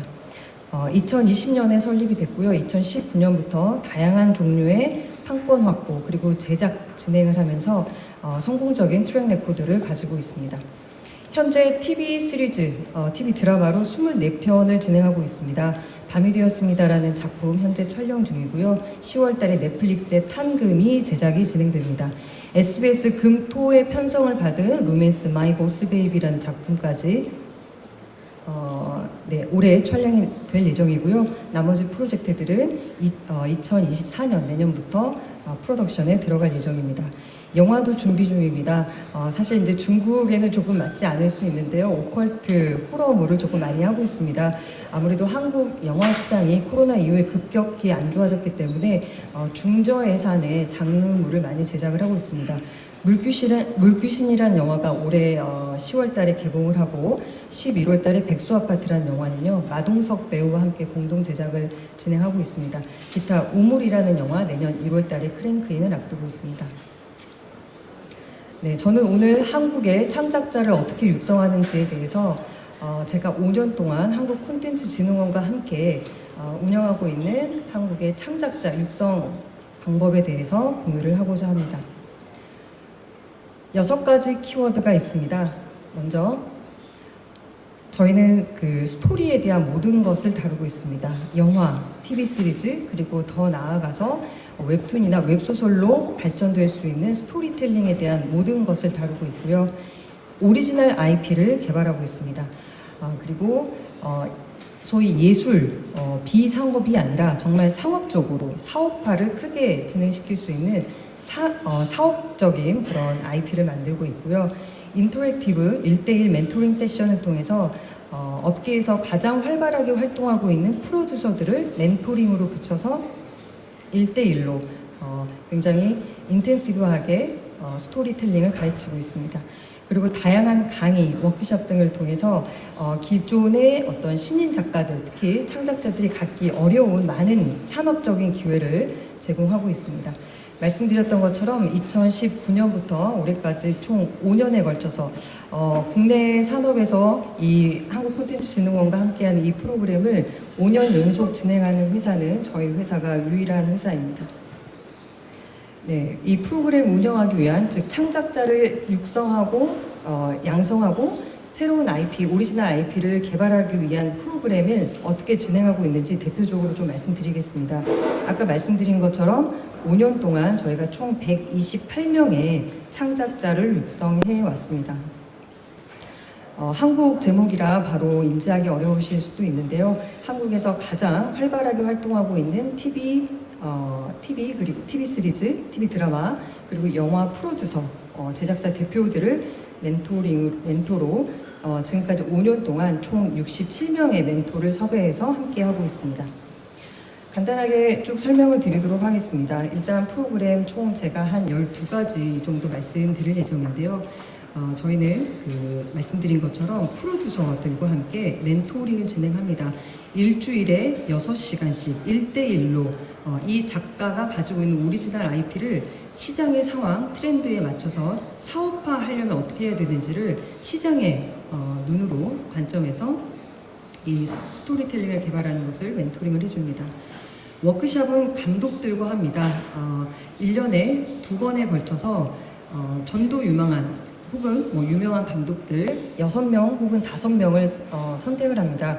그 선택의 기준은 각각의 장르가 되겠습니다. 대표적인 장르로 호러물, 그리고 범죄물, 그리고 코미디, 로맨스, 액션, SF 이 6개에 있어서 가장 대표적인 감독을 선정을 해서 작가들이 가지고 있는 본인의 장르에 맞는 작품들로 그 감독별로 그룹핑을 합니다. 그리고 그 작품에 대해서 심도 깊은 대화를 나눌 수 있도록 진행을 하고 있습니다.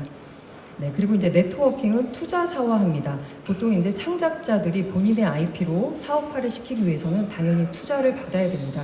물론 창작자가 좋은 프로듀서를 만나면 프로듀서가 진행을 하겠죠.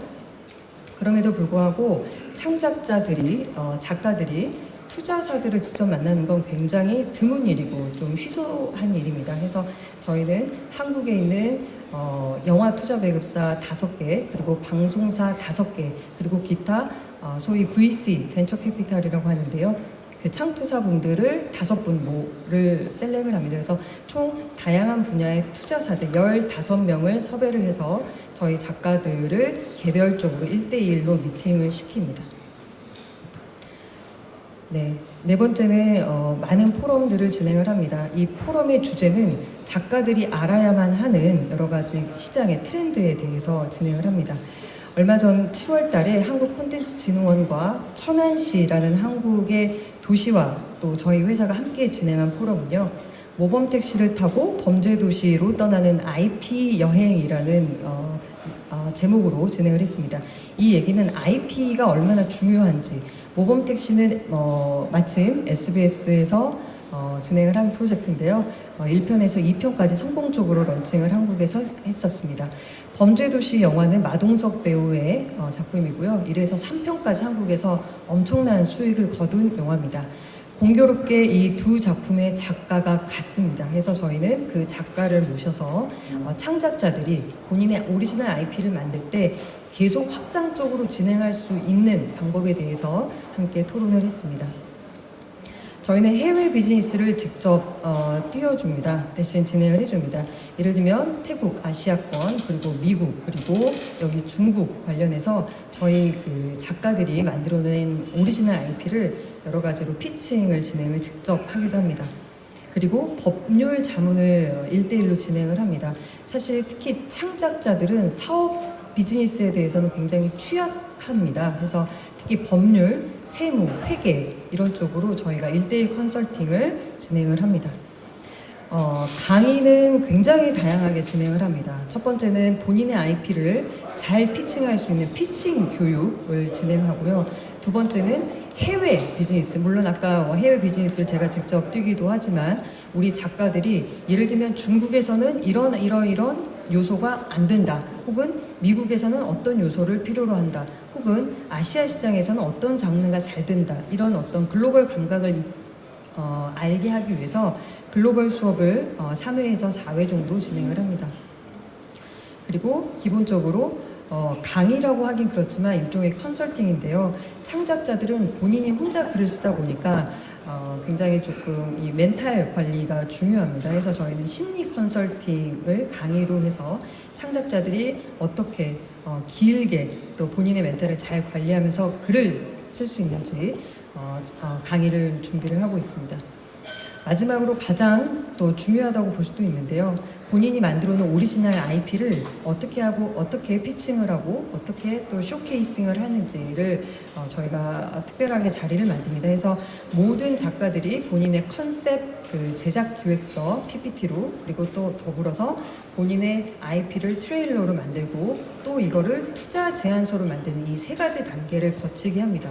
물론 좋은 프로듀서를 만나면 프로듀서들이 다 해주겠지만 그 좋은 프로듀서를 만나는 게 특히 창작자에게는 굉장히 어렵습니다. 그렇기 때문에 본인들이 직접 진행할 수 있게 저희가 역량을 기르도록 최선을 다하고 있습니다. 마지막으로 굉장히 단순하지만 저희는 한국에서 굉장히 유명한 포토그래퍼를 섭외를 해서 직접 촬영을 이렇게 다 해줍니다. 왜냐하면 창작자들은 본인의 여러 가지를 쇼오프를 해야 되는, 본인을 소개해야 되는 기회가 많습니다. 그래서 그냥 일반 사진이 아니라 굉장히 전문 포토가 만들어주는 이 사진을 직접 쓸 수 있도록 사진도 촬영을 해주고 있고요. 아까 메타버스, 인공지능에 대한 중요성을 또 말씀을 해주셨는데 메타버스 내에서 이 본인의 IP를 피칭할 수 있게 각각의 메타버스 콘텐츠도 만들고 있고요. 이런 오프라인 컨셉북 책자도 만들고 있습니다. 그리고 어떻게 보면 가장 실질적으로 중요할 수도 있습니다. 창작자들이 본인이 작품을 하지 않는 한 또 본인이 어떠한 다른 작품의 스텝으로 참여하지 않는 한 이 촬영 현장에 가는 일이 굉장히 드뭅니다. 그래서 저희는 저희 회사에서 제작하는 작품의 창작자들을 투어를 시켜서 이 현장의 분위기를 체험할 수 있게 하고 있습니다. 현재까지 말씀드렸던 것처럼 총 128명의 신인 작가들을 한국콘텐츠진흥원과 함께 키워냈고요. 이 중에서 본인의 작품이 프로덕션에 들어가서 유통까지 완료한 3명의 작가가 있습니다. 그리고 11명이 각종 IP 공모전에서 수상을 했고 본인의 작품으로 계약을 해서 지금 작업을 하고 있는 작가가 25명입니다. 그리고 여러 가지 비즈니스 매칭을 해서 비록 본인 작품은 아니지만 그 회사의 작가로 하고 있는 작가들이 또 30명이 됩니다. 대표로 작년에 JTBC에서 드라마 공모전 대상을 받은 작품도 저희가 키워낸 신인 작가였습니다. 특히 창작자를 육성하고, 그러니까 창작자를 어떻게 발견하고 육성하고 그들의 IP를 어떻게 해서 잘 튼튼하게 만들고 가장 중요한 어떻게 사업화를 시키고 그 이후에 또 다른 확장을 할 수 있는 IP 비즈니스를 할 수 있느냐, 사실 이 부분이 오늘 제가 얘기하고자 하는 가장 중요한 요소가 될 것 같습니다. 봉준호처럼 천재적인 그 스토리텔러는 흔치 않습니다. 대부분 본인이 하고자 하는 이야기를 갈고 닦을 수 있어야 되는데 그걸 혼자 할 수가 없거든요. 그래서 저희처럼 신인 작가들을 키우고 육성하고 또 오리지널 IP를 만들어서 사업화시킬 수 있게 도와주는 큰 의미에서의 프로듀서가 굉장히 중요하다고 생각합니다. 오늘 참석하신 한국의 많은 이 IP 회사들이 저와 같은 역할을 하고 있다고 생각합니다. 저는 웹툰이나 웹소설 출판 쪽보다는 드라마나 영화를 만들고 있는 이 영상 분야의 전문 프로듀서로서 여러분들이 특히 내 중국 파트너분들이 원하는 여러 가지 원천 IP, 아까 말씀 주신 것처럼 완성된 피니시드 프로젝트가 아니라 대중에게 많이 안 알려져 있어서 아직은 여러 가지로 영화나 드라마나 웹소설로 무궁무진하게 확장할 수 있는 원천 IP를 어떻게 개발하고 있는지에 대해서 말씀드리고 싶었고요. 저희 회사는 지금 102개의 오리지널 IP를 개발해서 그중에 57개의 작품을 IP로 확보하고 그중에 27개 영화 드라마를 진행하고 있습니다. 양일간의 비즈니스 미팅을 통해서 여러분께서 원하시는 IP를 맞춤형으로 원하는 장르, 원하는 소재를 저희 회사에서 찾으실 수 있길 바라며 여러분들이 찾고 있는 그 작품의 창작자 역시 저희가 육성하고 있는 창작자가 중국에서 크게 활동할 수 있는 날을 꿈꿔보면서 오늘 발제를 마치도록 하겠습니다. 감사합니다. 안녕하세요. 저 한국 웹툰 제작사 투유드림의 유태근이라고 합니다. 지금 시간이 많이 지나서 많이 없다고 합니다. 제가 압축해서 빨리빨리 진행하도록 하겠습니다. 오늘 말씀드릴 글로벌 웹툰 시장 현황과 중한 웹툰 협력 방안에 대해서는 먼저 말씀드릴 것은 투유드림의 데이터를 기반으로 해서 말씀드리는 것이기 때문에 이것이 웹툰 시장의 전부를 대변한다든지 대표한다라고는 말씀드릴 수 없습니다. 다만 참고가 되시기를 바라는 마음으로 말씀드리도록 하겠습니다. 일단 저희 회사를 좀 소개시켜 드리도록 하겠습니다. 투유드림은 2009년도에 한국의 1세대 웹툰 제작사로 설립돼서 14년이 되었고 지금까지 약 550여 타이틀을 제작한 이 웹툰 전문 제작사입니다. 현재 6개 인하우스 스튜디오에 200여 명의 스태프과 파트너 작가 300여 명 분과의 작업을 계속하고 있으며 저희는 현재 웹툰 시장에서 많이 만들고 있는 노블 코믹스 외에 오리지널까지 제작하고 있는 종합 제작사입니다. 저희 회사의 대표 작품입니다. 중국에도 소개된 작품들입니다. 지금 오리지널 작품으로는 독고, 샤크, 무사말리행이라는 작품이 저희 회사의 대표 작품이고요. 지금 오리지널 노블 코믹스 작품으로는 막내 황년님, 가도 블랙필드, 여보 날 파업했습니다 라는 작품이 있습니다. 저희는 6개의 인하우스 스튜디오를 갖고 있습니다. 이 인하우스 스튜디오의 특징은 100% 웹툰을 기획부터 원고, 제작, 마무리까지 저희 회사에서 전부 다 진행할 수 있는 시스템으로 갖춰져 있다라는 말씀을 드릴 수 있습니다. 기획과 스토리를 담당하고 있는 스토리 플러스와 스토리를 콘티로 만들어내는 콘티 전문 스튜디오 콘티 메이커스, 그리고 그 콘티를 바탕으로 해서 웹툰 원고를 만들어내는 악어 스튜디오 및 스튜디오 이너스라는 스튜디오를 가지고 있습니다. 여기에서 만들어진 웹툰을 총괄 프로듀싱을 투유드림이 하고 있으며, 여기에서 나온 웹툰 IP를 스튜디오 투유라는 영상 제작사에서 직접 영상으로 만들고 있습니다. 작년부터는 한국 웹툰 회사들의 좀 특징인 것 같습니다. 지금 일본 쪽에 이 제작 진출을 하는 것이 지금 이 트렌드인데, 저희도 작년에 일본의 현지 로컬 제작을 위해서 일본에 스튜디오를 만들어서 운영 중에 있습니다. 저희가 작년에 발표한 작품 신작 작품 수입니다. 지금 보시면은 작년에 약 50여 작품의 신작을 발표했습니다. 이 50여 작품의 의미를 보면은 2020년도부터 2022년도까지 약 3개년 동안에 약 200%의 신작 작품의 증가가 있었습니다. 이 증가의 의미는 한국 웹툰 시장의 폭발적인 성장 시기와 맞물린다고 볼 수 있습니다. 참고로 23년도 상반기에는 투유드림에서 약 20여 타이틀을 런칭했고, 하반기에는 약 30여 타이틀의 런칭을 예정하고 있습니다. 투유드림은 웹툰 제작사이기 때문에 어떻게 제작을 하는지에 대해서 궁금해하실 것 같습니다.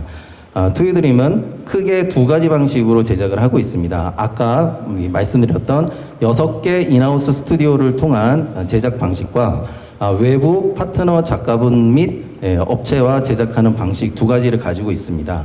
이 두 가지 방식을 어느 한쪽으로만 운영하는 것은 아니고요. 웹툰을 제작하는 총 9단계의 웹툰 제작 과정에 있어서 두 방식을 적절하게 섞어서 제작을 하고 있습니다. 그리고 저희 회사의 특징이라고 할 수 있는 프로듀싱에 대한 부분을 말씀을 드리면은, 투유는 두 가지 부분의 프로듀서를 보유하고 있습니다. 저희는 아까도 말씀드렸다시피 오리지널을 개발을 계속해온 회사이기 때문에 오리지널 웹툰 IP를 기획개발하는 기획개발 PD군이 있습니다. 그리고 현재 중국에서도 많이 선보여지고 있는 웹소설을 원작으로 하는 웹툰을 제작하는 노블 코믹스의 웹툰 제작 PD군, 두 가지 군으로 저희는 구성되어 있습니다. 아까도 말씀드렸다시피 저희는 웹툰 IP를 만들어서 저희 회사에 있는 영상 스튜디오와 그리고 웹소설, 장르소설, 그리고 아까도 말씀 주셨던 중국 시장에서도 인기가 올라가고 있다는 오디오 콘텐츠 부분에까지 저희 레이블을 통해서 많은 IP들을 확장하고 있고, 저희가 자체적으로만 진행하고 있는 것은 아니고 외부의 파트너사들과도 여러 가지 프로젝트를 진행하고 있습니다. 오늘 이후에 내일부터 있을 여러 가지 비즈 미팅에서 저희 웹툰 IP에 대해서 관심을 가져주시면은 이러한 프로젝트를 저희가 같이 진행할 수 있을 것이라 생각합니다. 자, 이제 저희 회사 소개는 마치도록 하겠고요.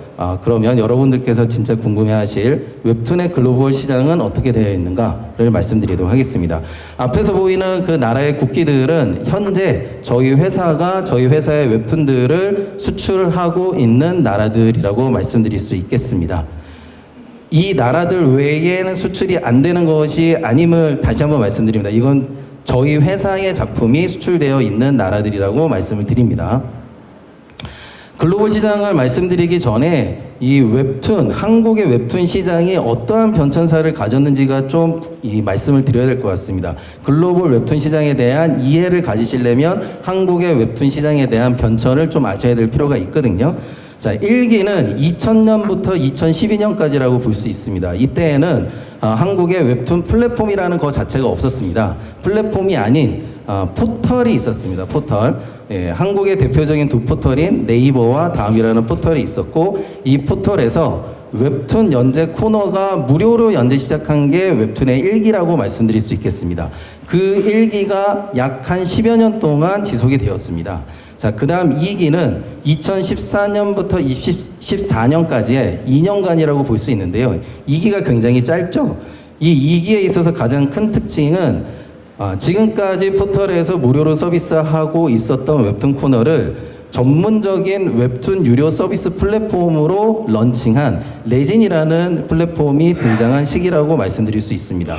이 이후에 레진과 같은 포털이 아닌 웹툰만을 전문으로 유료로 판매하는 유료 전문 웹툰 플랫폼들이 많이 생기게 되었습니다. 3기는 2014년부터 2020년도까지로 저희는 구분을 하고 있습니다. 이 3기의 특징은 여러분들께서 지금 웹툰 플랫폼에서 많이 접하고 있으실 그 유료 판매 BM이 활발하게 이제 이 확산이 되면서 웹툰 시장의 중흥기를 이루어낸 시기입니다. 카카오 페이지에서 기다리면 무료라는 BM이 런칭이 되면서 지금 현재의 대부분의 웹툰 플랫폼의 유료 BM으로 자리 잡은 이 모델입니다. 자, 4기는 2020년도부터 지금 현재 계속 진행되고 있는 시점이라고 말씀드릴 수 있겠습니다.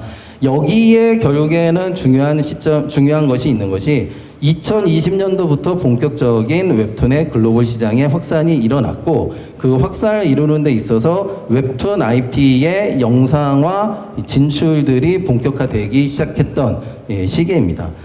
그러면서 아까도 앞에서 많은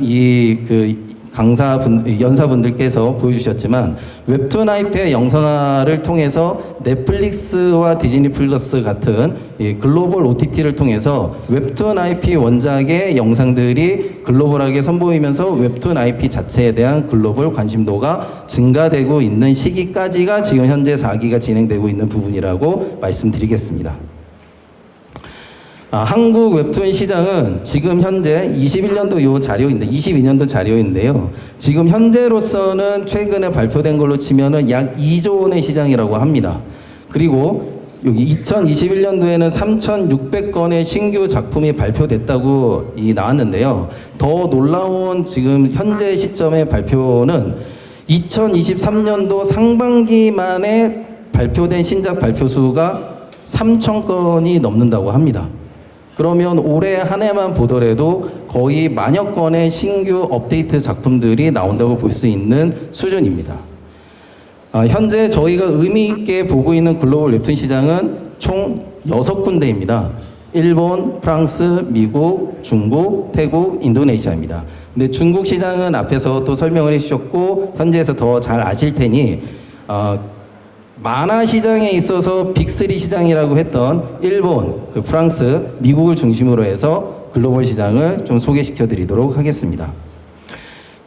웹툰의 글로벌 시장은 물론 이제 중국 현지에서도 텐센트나 콰이칸 등의 여러 이제 플랫폼들이 글로벌 진출을 시도하고 있지만 한국에서 바라봤을 때에는 네이버와 카카오의 치열한 글로벌 시장 쟁탈전으로 인해서 빠른 확산세가 만들어졌다고 생각합니다. 근데 두 회사의 글로벌 시장에 대한 접근 전략이 좀 다릅니다. 항상 한국에서 나오는 기사를 보면은 네이버는 점유율 중심으로 말씀을 합니다. 그리고 카카오는 매출 중심으로 말씀을 하시고요. 두 회사의 접근 방식이 달라서 두 회사가 점유율에 있어서는 어느 쪽이 계속해서 1위를 점유를 하고 있고 어느 쪽이 매출에 있어서는 더 큰 시장을 점유하고 있는 지금 그러한 상황이라고 말씀드릴 수 있겠습니다. 참고로 일본에서는 이 카카오의 일본 회사인 피코마의 성장세가 아주 드라마틱합니다. 올해 초 기준으로 했을 때 약 4천만 건의 다운로드가 일어났다고 합니다. 참고로 일본의 인구수가 약 1억 2천입니다. 그럼 약 3분의 1의 숫자가 다운로드를 받았다라고 말씀드릴 수 있겠습니다. 그래서 지금 피코마가 지금 선전하고 있는 일본 시장을 보면 일본은 원래 4조 5천억 규모의 이 전자 만화책 시장을 갖고 있었습니다. 그 전자 만화책 시장에서 현재 한국 웹툰이 약 30%의 점유율을 차지해 가고 있다고 합니다. 30%라고 하면 아직 70%가 많이 남아 있는데 이 30%가 어떤 큰 의미가 있겠는가? 네, 지금 현재 4년 만에 이루어진 이 점유율 30%라고 볼 수 있겠습니다. 지금 웹툰만을 봤을 때에는 현재 피코마가 웹을 합쳐서 약 50%의 점유율을 가지고 있고 일본인이 가장 과금을 많이 하는 어플 1위에 올라 있다라고 합니다. 여기에 덧붙여서 글로벌 전체 앱마켓에 있어서도 게임까지 포함했을 때 10위 내에 10위 내에 진입을 하는 그런 기록을 하고 있다라고 합니다. 여기에서 일본 시장에서 웹툰을 얼마만큼 중요하게 생각하고 있는지에 대한 큰 변화가 올해 있었습니다. 여러분들이 잘 알고 있는 전통적인 일본 망가의 메이저 출판사인 슈에이샤가 슈에이샤의 대표 브랜드인 점프라는 이름을 점프툰이라는 이름으로 해서의 웹툰 전문 플랫폼을 올해 런칭을 했습니다. 예, 특히나 슈에이사는 앞으로 이 점프툰을 통해서 웹툰을 이 서비스뿐만이 아니라 이 직접적인 제작까지 활발히 하려고 한다고 합니다. 이 웹툰에 대한 것이 지금 유통시장에서만 일본 시장에서 관심이 있는 게 아니라 일본의 대표적인 영상 회사이죠. 도호 스튜디오와 그리고 통신사로 유명한 NTT 도코모라는 회사가 운영하는 이 글로벌 OTT 플랫폼에서도 한국의 웹툰 IP에 대한 영상화를 위해서 IP에 대한 탐구를 굉장히 많이 하고 있는 상황이라고 합니다. 지금 보시는 것은 저희 회사가 올해 상반기까지 했을 때의 일본 시장에서 서비스한 현황입니다. 웹툰 서비스 현황으로 보시면은 피코마의 작품 서비스와 라인 망가 서비스와 기타로 세 개로 나뉠 수 있습니다. 5, 3, 2 정도 됩니다. 피코마의 비율이 50% 정도, 라인 망가의 비율이 약 30% 정도 됩니다. 근데 매출에 있어서는 9, 5 정도 됩니다. 지금 피코마의 매출이 90% 정도를 차지하고 있고 나머지의 비율이 10%를 차지하고 있습니다. 라인 망가가 차지하고 있는 작품의 비중에 비해서는 매출이 좀 많이 부족하다고 생각하실 겁니다. 이거는 저희 회사만의 일일 수 있습니다.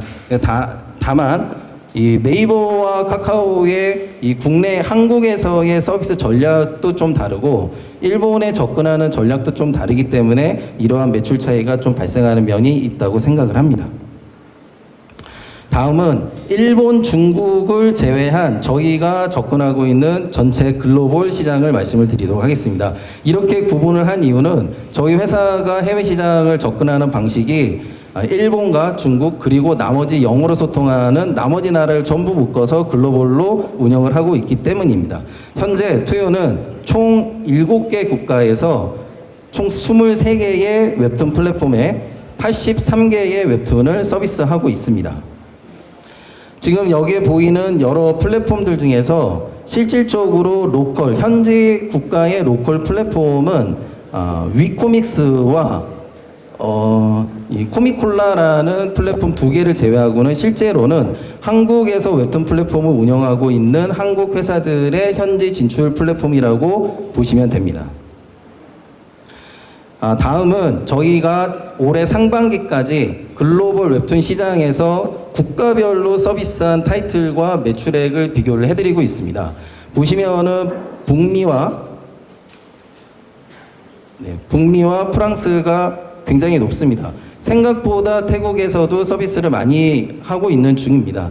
하지만 매출에 있어서는 월등히 북미 시장이 높게 형성이 되고 있습니다. 아직까지는 여타 국가들이 유료 매출에 있어서의 의미 있는 수준까지는 지금 아직 오고 있지는 못하다라는 것을 말씀드릴 수 있을 것 같고, 긍정적이고 희망적인 것은 보시면 아시겠지만 22년도 하반기 대비로 모두가 다 상승을 하고 있는 중입니다. 아마도 하반기에는 이것보다 더 높은 상승을 이뤄내리라고 봅니다. 다음은 글로벌 시장에서 각 플랫폼별로의 저희 회사 상반기까지의 서비스 현황과 그리고 매출에 대한 비교를 드립니다. 매출액에 대한 숫자는 아무래도 구체적으로는 넣지 않았습니다. 보시면은 카카오 웹툰, 타파스, 그리고 델리툰, 피코마까지를 했을 때에 전체의 50% 이상의 서비스를 이루고 있습니다. 델리툰이라는 프랑스 플랫폼을 제외하고는 카카오 웹툰, 타파스, 피코마까지 따지면 사실 이제 카카오의 전체적인 하나의 패밀리 플랫폼이라고 볼 수 있습니다. 그렇다면 저희 회사의 지금 현재 상황은 카카오 이 플랫폼의 글로벌 시장의 서비스가 굉장히 많다라고 말씀드릴 수 있을 것 같습니다. 매출을 봤을 때에도 미국에 있는 타파스라는 카카오 그룹사의 매출이 월등히 높고 그 다음이 피코마, 그 다음에 카카오 웹툰을 하고 있습니다.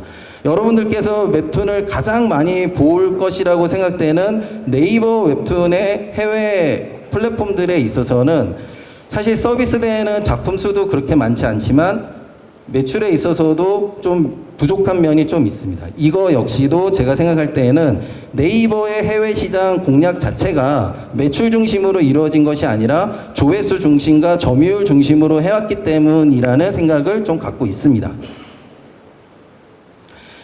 지금 아까 앞에서 보셨듯이 해외에는 여러 가지 플랫폼들이 있습니다. 근데 이 웹툰이라는 글로벌 시장이 얼마만큼 매력적인가를 대변할 수 있는 올해의 큰 하나의 이벤트가 빅테크 그룹인 아마존과 애플이 올해부터 본격적인 웹툰 플랫폼 사업을 시작을 했다라는 것입니다. 아마존은 일본 시장을 중심으로 해서 플립툰이라는 이 플랫폼을 출시를 했고요. 애플은 애플북스에서 버티컬 리딩 코믹스, 수직으로 읽는 만화라는 이 서비스를 출시해서 지금 웹툰 시장에 대한 본격적인 공략을 준비를 하고 있는 것으로 알고 있습니다. 자, 이제 마지막입니다. 이러한 시장 속에서 이 중국과 한국에 있어서의 웹툰은 어떤 식으로 협력을 해야 되는 것인가에 대해서 말씀을 드리도록 하겠습니다. 저희 회사 기준으로 봤을 때에는 지금까지 중국 시장과의 협력하는 이 변천이 총 3기로 구성이 된다라고 말씀드릴 수 있을 것 같습니다. 첫 번째 1기에 있어서는 2015년부터 2019년까지로 오히려 중국의 웹툰을 수입을 더 많이 했던 시기입니다. 그 뒤로 2019년부터 2023년 현재까지는 반대로 한국의 웹툰을 수출을 더 많이 하는 시기로 접어들어 있습니다. 그럼 3기에서 저희는 앞으로 어떻게 해 나가야 될 것이냐를 좀 더 세부적으로 보도록 하겠습니다. 저희는 1기 시기에 중국의 8개 파트너사들과 총 23개 작품을 수입을 했었습니다.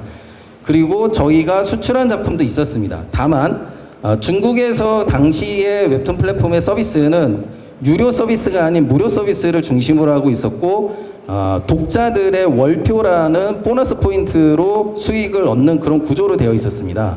그러다 보니까 한국에서 유료로 서비스하는 작품을 중국에다 서비스하기가 굉장히 어려웠습니다. 그래서 저희도 수출한 독고 언데드킹 흡혈고딩 피만두라는 작품은 그때 당시도 한국에서 무료로 서비스를 하고 있었던 작품이기 때문에 중국의 그런 서비스를 시작을 할 수 있었습니다. 참고로 저희가 수입했던 작품 중에는 미샤 작가님의 모래와 바다의 노래라는 바람의 노래라는 작품이 있습니다. 이 작품은 특이한 것은 중국에서는 만화책으로 서비스가 됐습니다. 만화책으로. 전자책도 만화책 형식으로 서비스가 됐지만 한국에서는 웹툰으로 스크롤 편집으로 다시 탄생해서 서비스가 되었고 실질적으로 지금까지 한국에 수입된 웹툰 작품 중에서 탑3에 들어가는 누적 매출을 기록을 하고 있습니다. 자, 1기 시기에는 저희가 이러한 중국 웹툰 작품의 이 특징을 바라보고서 합작에 대한 제작을 모색을 했습니다. 왜 이때 합작에 대한 제작을 모색을 했냐 하면요. 한국도 지금은 웹툰 스튜디오들이 굉장히 많습니다. 웹툰 스튜디오라는 것은 분업을 해서 제작을 하는 전문화된 시스템이라고 볼 수 있습니다. 헌데 지금 이 1기 시기에 이미 중국의 웹툰 시장에서는 스튜디오 체제로서의 제작을 이미 하고 있었습니다. 그래서 그러한 시스템 속에서 저희도 제작을 모색을 했었는데 모래와 바다의 노래 아까 보셨던 미샤 작가님과도 모색을 했었고 아까 이제 SBS에서 이제 말씀을 주셨던 그 중국의 만화 중에서 가장 흥행해가지고 웹드라마로 만들어진 오빠 나 데려가 주세요의 작가님인 유링 작가님과도 합작 제작을 저희가 추진을 했었습니다. 결과적으로는 문화의 차이가 있어서 이때는 진행을 못했습니다. 그리고 또 하나는 이때만 하더라도 한국 웹툰 IP에 대한 중국 시장에서 관심이 굉장히 많았습니다. 굉장히 비즈니스 논의도 많았고요.